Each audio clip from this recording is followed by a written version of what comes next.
મનરેગામાં કરોડોના કૌભાંડનો જે મામલો છે, મંત્રી બચુ ખાબડનો પુત્ર કિરણ 7 દિવસના રિમાન્ડ પર છે। જામીન પર છૂટ્યા બાદ અન્ય ગુનામાં પોલીસે તેની ધરપકડ કરી છે।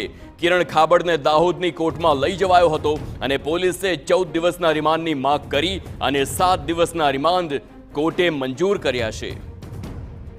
તો દાનપુરના લવારિયા ગામે મનરેગા યોજનામાં જે કૌભાંડ આચરવામાં આવ્યું હતું ને બચુ ખાબડના બંને પુત્રો સામે એક એફઆઈઆર થઈ હતી ને ત્યારબાદ ધરપકડ થઈ હતી અને હવે જામીન પર છૂટ્યા બાદ પોલીસે અન્ય ગુનામાં પણ ફરી એક વખત ધરપકડ કરી છે। મનરેગામાં કરોડોના કૌભાંડનો જે મામલો છે તેમાં બચુ ખાબડનો આ પુત્ર કિરણ ખાબડ હવે 7 દિવસના રિમાન્ડ પર છે।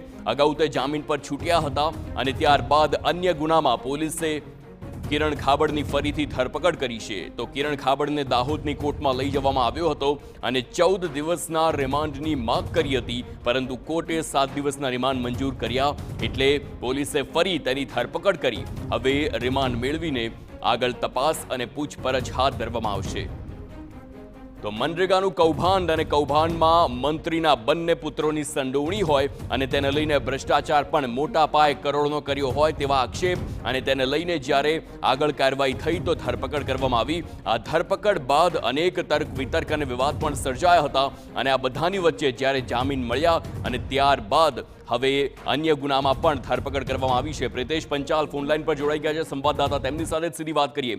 પ્રિતેશ, હવે એક બાજુ જામીન મળે છે અને ત્યારબાદ કિરણ ખાબડને અન્ય ગુનામાં તેને ધરપકડ કરવામાં આવે છે તેમની અને 7 દિવસના રિમાન્ડ મંજૂર થાય છે। આખરે કયો ગુનો હતો જેના અંતર્ગત ધરપકડ થઈ છે? જે મંત્રી પુત્ર કિરણ ખાબડ છે તેની અગાઉ પણ મનરેગા કૌભાંડની અંદર ધરપકડ થઈ હતી। ત્યારબાદ વધુ એક જે લવારિયા ગામે દેવગઢ બતિયા તાલુકાની અંદર જે છે એક મનરેગાનું કૌભાંડ સામે આવ્યું હતું, જેમાં 21 જેટલા કામો છે તેના બારોબાર નાણાં ઉપાડી લીધા નો ફરિયાદની અંદર ઉલ્લેખ કરવામાં આવ્યો છે। જેમાં મંત્રી પુત્ર જે છે કિરણ ખાબડ તેનું નામ સામે આવ્યું હતું। જે પરમ દિવસે જે મંત્રી પુત્રના બંનેના જામીન થયા ત્યારબાદ પોલીસે ત્યાં જેલ પરથી કિરણ ખાબડને ધરપકડ કરી હતી। આજ રોજ કોર્ટમાં રજૂ કરવામાં આવ્યા છે ત્યારે પોલીસે 14 દિવસના રિમાન્ડની માંગણી કરી છે। હાલ જે કોર્ટે છે તે 7 દિવસના રિમાન્ડ મંજૂર કરવામાં આવ્યા છે। બિલકુલ આભાર પ્રિતેશ સમગ્ર માહિતી બદલ। તો મનરેગાનું વધુ એક કૌભાંડ લવારિયા ગામનું ને તેને લઈને ફરી એક વખત ધરપકડ કરવામાં આવી છે અને કિરણ ખાબડના 7 દિવસના રિમાન્ડ મંજૂર કરી હવે વધુ તપાસ હાથ ધરવામાં આવશે।